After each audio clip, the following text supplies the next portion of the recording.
우리 다 같이 사도신경으로 우리의 신앙을 고백하도록 하겠습니다. 나는 전능하신 아버지 하나님 천지의 창조주를 믿습니다. 나는 그의 유일하신 아들 우리 주 예수 그리스도를 믿습니다.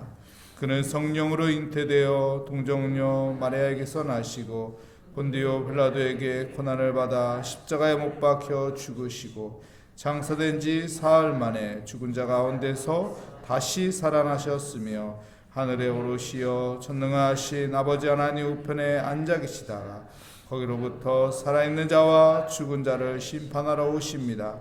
나는 성령을 믿으며 거룩한 공교회와 성도의 교제와 죄를 용서받는 것과 몸의 부활과 영생을 믿습니다. 아멘. 오늘 우리에게 주시는 하나님의 말씀은 디모데 후서 4장 9절부터 22절까지 말씀입니다. 제 성경으로 신약 성경 346면에 있는 디모데 후서 4장 9절부터 22절까지 말씀, 저와 여러분의 순서로 교독하도록 하겠습니다. 너는 어서 속히 내게로 오라.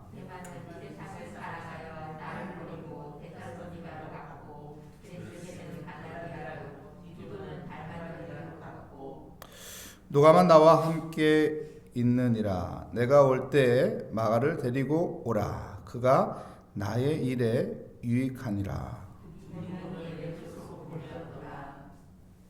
내가 올 때에 내가 들어와 가보의 집에 둔 겉옷을 가지고 오고 또 책은 특별히 가죽 종이에 쓴 것을 가져오라.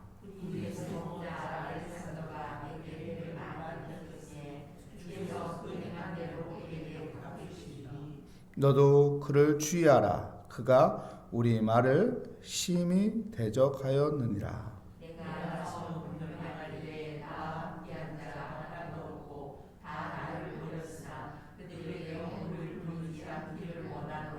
주께서 내 곁에 서서 나에게 힘을 주심은 나로 말미암아 선포된 말씀이 온전히 전파되어 모든 이방인이 듣게 하려 하심이니 내가 사자의 입에서 건지심을 받았느니라.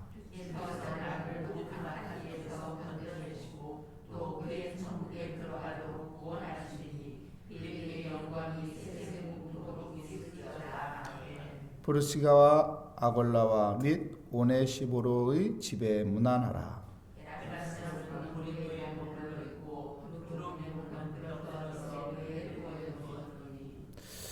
너는 겨울 전에 어서 오라.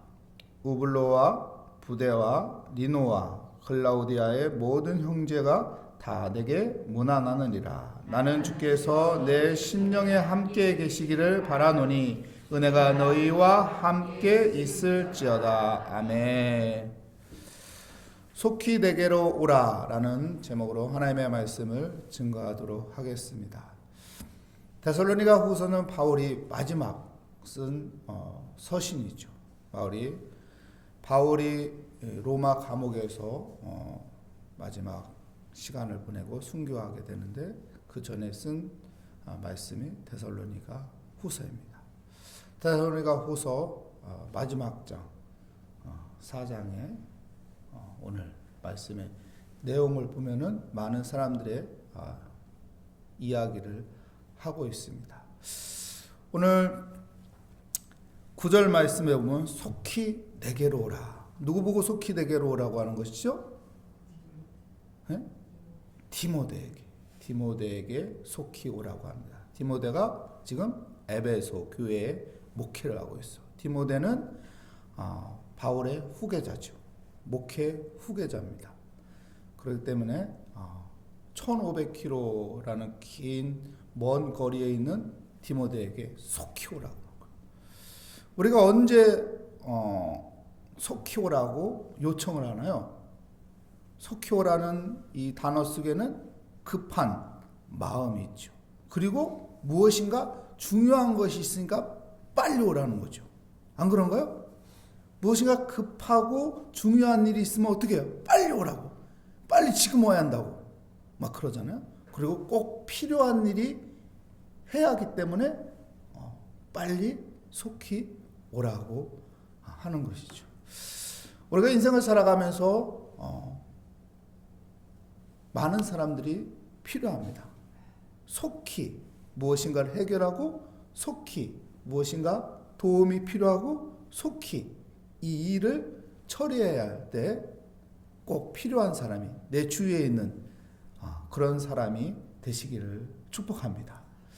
내가 뭔가를 중요한 일이 있고 속히 빨리 해야 할 일이 있고 그 일을 풀어줘야 할 사람이 있어야 하는데 없으면 어떻게 될까요? 그 중요한 일을 할 수가 없는 거예요. 그 귀한 일을 풀어갈 수가 없는 것입니다. 바울은 보면은요, 사람을 참 중요시 여겼습니다. 그리고 사람을 귀하게 여겼어요. 그래서 바울은 서신서에 보면은 사람 이야기를 많이 합니다. 하나님 이야기를 하면서 그 하나님의 일을 하는 것을 자기를 드러내기보다는 예수 그리스도를 드러내고 또한 그 일을 했던 사람들을 드러냅니다. 왜요? 그 일들이 나 혼자 할 수 있는 일들이 아니기 때문에. 하나님의 일은 나 혼자 할 수 있는 일이 아니에요. 같이 해야 돼요. 누군가가 도와줄 사람이 필요하고 또한 나와 함께 협력할 사람이 필요한 것입니다. 바울에게는 디모데가 그런 사람이었죠. 그래서 속히 바울이 디모데를 부르는 것이고 디모데에게 마지막으로 그에게 목회 모든 것을 다 이제 어떻게 해야 돼요? 다 부으는 거예요. 쏟아 붓는 거예요. 영성을 다 그에게 부어 주는 것이죠. 그리고 자기는 이제 하나님의 부르심을 받아서 이제 모든 것을 정리하고 떠나는 것입니다. 오늘 성경 말씀에 또 우리가 기억해야 할 사람이 있습니다. 우리가 잘 모르고 잘 스쳐가는 사람인데요. 디모데야 우리가 성경에서 많이 보기 때문에 스쳐가지 않고 참 중요한 사람이다. 목회에 있어서 바울의 후계자로서 세워진 사람이다. 그리고 에베소 교회 담임 목사였다. 잘 알고 있는 인물입니다. 근데요 19절에 보면은 브리스가와 아굴라도 우리는 잘 알아요. 설명할 필요가 없어요. 근데 그 뒤에 있는 누구인가요? 오네시모. 오네시모는 잘 들어봤는데 오네시보로는 우리가 잘 듣지 못했기 때문에 이것을 오네시모로 착각하고 읽는 사람들이 많습니다. 기독교인 중에 또한 신앙생활을 오랫동안 했다고 했는데 오네시모로 이거를 해석이 아니고 착각하고 읽어요. 오네시모가 아니고 오네시보로입니다. 오네시보로가 바울에게도 중요한 사람이었어요. 왜냐면요, 바울이 로마 감옥에 갇혔을 때 절망 가운데 있었거든요. 왜 절망 가운데 있었죠? 복음을 그렇게 열심히 전했는데 자기가 감옥에 들어왔고 그리고 이 복음을 전한 것이 다 물거품 되는 줄 알았어. 사람들이 다 떠나가는 모습들이 보였거든요. 그렇기 때문에 내가 복음을 전한 것이 헛된 짓 한 건가? 헛고생한 건가? 그동안 내가 목숨 걸고 했는데 태장을 맞으면서 감옥에 들어가면서 정말 돌을 맞아서 죽을 지경까지 가면서 복음을 전했는데 나는 진심으로 난 목숨 걸고 진심을 얘기했는데 그 진심이 전달이 안 됐나? 이런 절망 가운데 있을 때 오네시보로가 찾아옵니다. 오네시보로가 찾아와서 한 말이 있어요. 무슨 말이냐면 복음이 죽은 것이 아니고 복음이 살아서 움직입니다. 사람들이 교회를 떠나는 것이 아니고 다시 교회로 돌아오고 있습니다. 예수 믿는 사람들이 곳곳에 있습니다. 이 기쁜 소식을 전하는 거예요. 오네시보로는 바울에게 위로자로 찾아온 사람이에요. 그래서 바울이 힘을 얻는 거예요. 복음이 죽은 것이 아니구나. 복음에 생명이 있구나. 복음에 능력이 있구나. 그래서 바울이요, 오늘 마지막 이 4장에서 바울이 그 복음의 열정이 다시 불타오르는, 감옥에 갇혀 있지만은 내가 이제 순교를 해야 하는 마지막 시점에 있지만은 이 복음에 대한 그 시들었던 그것이 다시 살아나는 거예요. 나무가 시들어서 죽으려고 했는데 물을 줘서 막 다시 살아나면 기분 좋잖아요. 그것처럼 바울이 다시 살아나는 거예요. 와, 하나님의 복음이, 하나님의 능력이, 예수 그리스도의 십자가의 그 은혜가 죽은 것이 아니구나, 살아나는구나. 그래서 복음을 다시 열정을 가지고 복음을 전하고 있는 모습이 오늘 성경 말씀에 사람들의 인물을 통해서 이야기를 하고 있는 겁니다. 그 시점을 만들어준 사람이 오네시포로예요. 오네시포로가 바울에게 찾아와서 그 복음의 능력을 이야기했다. 복음이 살아서 움직인다는 그 생명력이 있다는 것을 말해준 사람이기 때문에 그렇습니다. 여러분, 우리가 위로자가 되는 사람이 되시기 바랍니다. 절망 가운데 있는 사람에게 가가지고 희망의 말을 해주는 거예요. 당신이 한 것이 헛되지 않습니다. 당신의 수고가 헛되지 않습니다. 우리에게 희망이 지금 보이고 있습니다. 이렇게 말해주는 사람이 되시기를 축복합니다. 이 나라가 위기 가운데 있다고 하지만은 이 위기 가운데 있다는 소리만 있는 것이 아니에요. 누군가는 이 가운데 희망의 말을 할 거야. 아니에요. 우리나라는 다시 일어날 수 있어. 이것보다 더 힘든 것도 우리 조상들 다 이겨내겠어요. 먹고 살 거 없었던 그 보릿고개도 이겨나는데 이까짓 건 우리가 밥 세 끼 못 먹고 사는 사람이 누가 있어요? 지금 입을 것이 없고 누울 것이 없는 사람이 누가 있어요? 우리나라 이 정도는 그냥 거뜬히 해결할 수 있으니까 걱정하지 맙시다. 하나님 의지하고 기도하면 이 또한 다 지나가고 잘 될 것입니다. 여러분, 우리 자녀들에게, 손주들에게, 식구들에게 여러분 희망을 이야기해 주실 수 있는 그런 믿음의 사람, 위로자가 되시기를 축복합니다. 그리고 우리가 또 보아야 할 것은요, 우리 10절 말씀에 볼까요? 10절 말씀에 보면 데마는 이 세상을 사랑하여 나를 버리고 데살로니가로 갔고 그레스게는 갈라디아로, 디도는 달마디아로 갔고, 세 사람을 이야기하고 있어요. 데마는 이 세상을 사랑하여 나를 버리고, 배교했다는 이야기인가요? 예? 이걸 극단적으로 보는 사람은 배교했다고 볼 수도 있는데 배교가 아니에요. 이 말은 바울하고 그 복음의 사역을 하는데 이 데마라는 사람은 이게 마음이 잘 안 맞았어요. 그래서 그냥 내버려둔 거예요. 그래, 네 하고 싶은 대로 해라. 이 일에 대해서 지금은 네가 감당을 못하는구나 하고서 내버려두는 거예요. 우리도 어떤 일을 하는데 막 열심히 막 하려고 하는데 난 이거 못하겠다고 막 뒤로 빼는 사람 있잖아요. 그 사람은 굳이 막 같이 하자고 하지 않고 그래, 당신은 이번 일 빠지라고. 당신 안 해도 괜찮다고.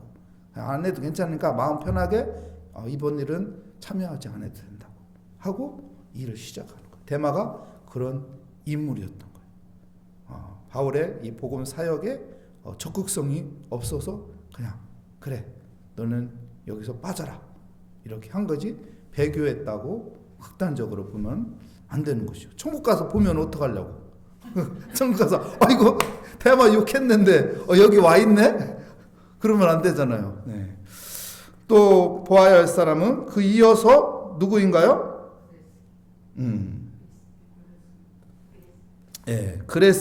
그레스게는 갈라디아로 갔고, 이 갈라디아를 우리는 잘 봐야 합니다.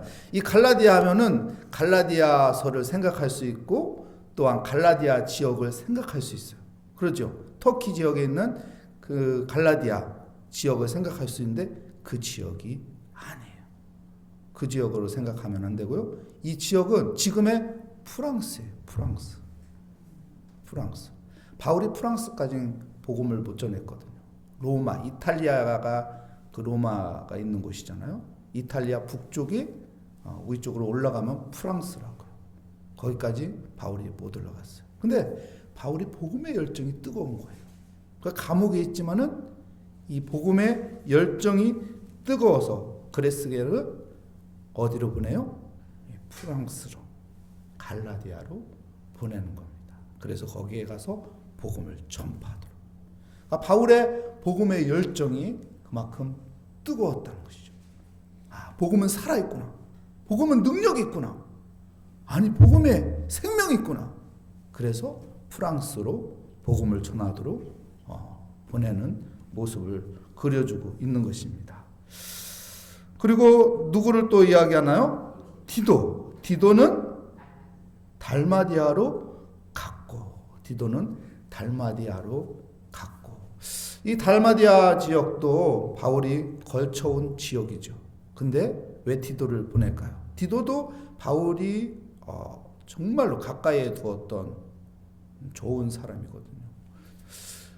디도를 다시 이 달마디아로 보낸 것은 바울이 복음을 전했지만은 완성을 하지 않았어요. 우리도 무엇인가 사역을 했는데 완성을 안 한 게 있잖아요. 근데 내 형편상 상황상 내가는 더 이상 거기에 손을 댈 수가 없어요. 그럼 어떻게 해야 할까요? 내가 믿을 만한 사람을 보내는 것이죠. 디도를 그곳에 보낸 거예요. 가서 네가 완성을 해라. 이 사역이 완성이 안 됐는데 네가 가서 사역을 완성하라. 그러니까 바울이 이 복음에 대한 열정이 뜨거운 것을 볼 수 있습니다. 복음은 죽은 것이 아니구나. 복음은 지금도 살아서 역사하는구나. 내가 감옥에 갇혔지만 내가 감옥에 갇힌 것으로 끝난 것이 아니구나.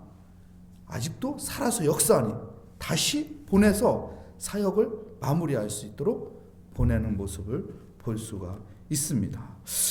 우리 11절 말씀 또 보면은요, 11절 말씀에 보면 누가가 나와 함께 있느니라. 내가 올 때 마가를 데리고 오라. 그가 나의 일에 유익하니라. 여러분, 누가는 바울 곁에 껌딱지처럼 딱 붙어서 다녔던 사람이 누가입니다. 그리고 누가는 바울이 순교하는 그 순간까지 껌딱지처럼 딱 붙어있던 사람이 누가예요. 그러면 껌딱지처럼 딱 붙어있으면 제일 많이 바울에 대해서 잘 아는 사람은 누구일까요? 예? 지금 다 답을 얘기해 줬는데 누가지요. 누가 제일 바울에 대해서 잘 알아요. 그래서 우리가 사도행전을 보면 누가가 기록한 거잖아요. 사도행전을 보면은 바울 얘기하는 것 같잖아요. 솔직히 바울 얘기가 아니거든요. 하나님의 일하심이거든요. 성령님의 일하심을 드러내고 있는데 왜 바울이 그렇게 드러날까요? 바울이 정말로 그 하나님의 뜻에 맞게끔 성령님의 이끄심을 받아서 순종했던 그 모습에 있기 때문에 바울의 그림자가 보일 수밖에 없는 것입니다. 바울이 아니고 하나님의 일하심이에요. 성령님의 일하심입니다. 근데 바울이 그만큼 그 성령님과 하나님의 뜻에 순종해서 하나님의 사역을 감당했기 때문에 그런 모습이 보이는 것입니다. 누가는 그렇게 바울에 대해서 잘 알았고 잘 기록했던 사람입니다. 근데요, 누가도 우리가 잘 아는 사람이고 또 그 이어서 누구를 이야기했죠? 마가를 어떻게 하라고 합니까? 데리고 오라고 합니다. 왜 마가를 데리고 오라고 할까요? 예? 오늘 성경 말씀 11절 말씀해 보니까 왜 데리고 오라고 했죠? 유익하다고 합니다. 마가한테 바울이 화냈잖아요. 너 같은 놈하고는 다시는 안 한다. 안 그런가요? 바나바가 마가를 다시 한번 봐라. 괜찮은 사람이다. 그래도 어떻게 해요? 나는 2번 이상은 안 본다. 근데 2번 이상 보잖아요. 그리고 죽기 직전에 또 뭐라고요? 유익한 사람이라고. 유익한 사람이라고 강조합니다. 왜 그럴까요? 왜 이 마가가 유익하다고 마가를 데리고 오라고? 정말 역사를 보면 마가가 유익한 일을 합니다. 바울이 순교되잖아요. 순교되면 어떻게 될까요? 바울이 영적인 지도자인데 지도자가 죽었어요. 우리 일반 사회에서도 지도자가 큰 인물이 별이 떨어지면 어떻게 돼요? 사회가 흔들리잖아. 우리나라가 위기다 하는 게 왜 위기예요? 지도자가 없다는 거예요. 인물이 없다는 거예요. 바울이 순교당하니 어떻게 될까요? 교회마다 또 신앙을 가지고 있는 믿음의 사람들이, 성도들이 어떻게 될까요? 흔들리는 거예요. 우왕좌왕하는 거예요. 이제 어떡하냐? 우리 교회 문 닫아야 하나요? 이제 끝났냐 기독교는? 와, 어떻게 해야 하냐? 중심을 잡을 만한 사람이 없구나. 근데요, 그때 마가가 마가서를 쓰는 거예요. 곧바로 마가서를 쓰는 거예요. 마가서를 그리고 나오는 거예요. 우리가 의지해야 할 것은 바울이 아니다. 우리가 바라봐야 할 것은 바울이 아니다. 우리가 가야 할 길은 바울의 길이 아니다. 우리가 바라봐야 하고 우리가 의지해야 하고 우리가 가야 할 길은 뭡니까? 바로 예수 그리스도다. 그걸 이야기해 주고 싶은 거예요. 그래서 마가서가 나와서 그 중심과 정체성을 바로 잡아주신 것이죠. 바울의 그런 열정적인 그 복음의 능력, 하나님의 역사하심을 이 마지막 디모데후서 4장에서 이렇게 정리를 하고 있습니다. 여러분, 하나님은 살아계시고 하나님은 우리에게 함께하여 주시고 그 복음의 능력은 우리에게 생명이 있습니다. 그 은혜로 오늘 또 살아가는 복된 삶이 되시기를 축복합니다. 하나님 감사합니다. 오늘 또 새벽을 깨우며 주 앞에 나오게 하여 주시니 감사합니다. 하나님 복음에는 능력이 있습니다. 우리가 주님 바라보며 주님의 길을 따라가게 하여 주시고 오늘도 주님 의지하며 희망을 가지고 살게 하여 주시옵소서. 주께 감사드리며 우리의 기도에 응답하여 주실 하나님의 은혜에 감사드리며 예수 그리스도의 이름으로 기도합니다. 아멘. 하늘에 계신 우리 아버지, 아버지의 이름을 거룩하게 하시며 아버지의 나라가 오게 하시며 아버지의 뜻이 하늘에서와 같이 땅에서도 이루어지게 하소서. 오늘 우리에게 일용할 양식을 주시고 우리가 우리에게 잘못한 사람을 용서하여 준 것 같이 우리 죄를 용서하여 주시고 우리를 시험에 빠지지 않게 하시고 악에서 구하소서. 나라와 권능과 영광이 영원히 아버지의 것입니다. 아멘. 오늘 말씀을 다시 한번 생각하면서 하나님의 은혜를 간구하며 우리의 기도에 응답하여 주실 하나님의 그 은혜를 다시 한번 생각하며 주여 한번 부르짖고 기도하도록 하겠습니다. 주여, 하나님 아버지, 주님의 은혜 감사합니다. 주님, 오늘도 주 앞에 나와서 기도합니다. 우리의 기도에 응답하여 주실 것을 믿고 기대하며 하나님 앞에 간구합니다. 하나님, 겸손히 주 앞에 나아갈 때 하나님께서 우리에게 은혜 베풀어 주신다고 하신 하나님, 오늘 또 하나님 우리의 교만한 것을 다 내려놓고 겸손히 주 앞에 나와 기도합니다. 주께 엎드립니다. 우리가 은혜 없이는 살 수 없음을 아버지 고백하며 기도합니다. 복음에는 능력이 있기 때문에 오늘 또 하나님 상황과 형편과 처지를 보는 것이 아니라 하나님의 복음의 씨앗이 뿌려질 때 언젠가는 그 생명력이 아버지 꿈틀거리며 거기에 열매가 맺어지고 은혜가 베풀어지심을 믿고 하나님 복음을 붙잡고 오늘 또 살아갑니다. 예수 그리스도의 십자가의 그 복음, 그 십자가의 그 은혜, 아버지 능력이 있음을 붙잡고 오늘 또 간구하며 기도하오니 우리의 기도에 하나님 은혜 베풀어 주시고 우리의 마음에 우리의 심령 깊은 곳에 말씀이 솟아오르게 하여 주시며 하나님의 은혜 가운데 또한 기도에 응답이 있다는 기대를 가지며 기도합니다. 주여, 하나님마다 하나님의 지혜를 주실 것을 믿습니다. 사람들 만날 때마다 하나님께서 우리에게 복된 길로 인도하여 주실 것을 믿습니다. 좋은 만남을 주시게 하여 주시고 좋은 은혜의 삶을 살게 하여 주시고 주님과 함께하는 복된 삶을 누리며 살아가게 하여 주시옵소서. 하나님, 우리 주의 많은 사람들과 만남을 갖고 또한 교제를 하며 함께할 때 은혜의 자리가 되게 하여 주시고 하나님을 기쁘게 하는 자리가 되게 하여 주시고 하나님의 영광을 나타내는 자리가 되게 하여 주시며 사람들과 좋은 관계를 맺어가게 하여 주시옵시고 친밀한 관계를 맺어가며 서로 간에 아버지 도움이 되고 유익이 되는 사람이 되게 하여 주시고 필요한 사람이 되게 하여 주시고 함께 할 수 있는 믿음의 사람이 되게 하여 주시옵소서. 오늘도 주 앞에 아버지 무거운 짐을 내려놓고 기도합니다. 간구합니다. 주님께서 우리의 기도에 응답하여 주실 것을 믿습니다. 하나님, 내가 해결할 수 없는 거 우리에게 아버지 너무 무겁고 큰 아버지 문제들 주님께 의지합니다. 내가 아무리 계획할지라도 사람이 계획할지라도 하나님 그 모든 것을 인도하시는 것은 하나님이 오니 하나님 앞에 모든 것을 맡깁니다. 의지합니다. 하나님 앞에 모든 것을 아버지 부탁하며 하나님이 주시는 지혜를 얻기를 원합니다. 주님 도와주시옵소서. 주님 인도하여 주시옵소서. 나의 갈 길 오직 여호와 하나님만이 아시오니 하나님께서 인도하여 주시고 하나님께서 풀어주시고 하나님께서 함께하여 주시고 하나님께서 좋은 사람들을 만나게 하여 주시고 하나님께서 좋은 환경들을 아버지 이끌어 주시며 하나님께서 함께하여 합력하여 선을 이루는 복된 삶을 누리며 살아가게 하여 주시옵소서. 내 심령 가운데 하나님의 말씀이 항상 아버지 넘치게 하여 주시며 기도할 때마다 성령이 충만하고 은혜가 충만하여 내가 하나님 앞에 더욱 가까이 가며 은혜 가운데 아버지 내가 더욱 아버지 사모하며 살아가게 하여 주시고 하나님 앞에서 날마다 때마다 하나님 앞에 기도하며 살아가게 하여 주시옵소서. 하나님 오늘 또 기도하는 모든 제목이 하늘에 상달되며 하나님께서 은혜 베풀어 주실 것을 믿습니다. 하나님께서 역사하여 주실 것을 믿습니다. 모든 것을 하나님의 섭리를 따라 살아가는 믿음의 삶이 되게 하여 주시옵소서.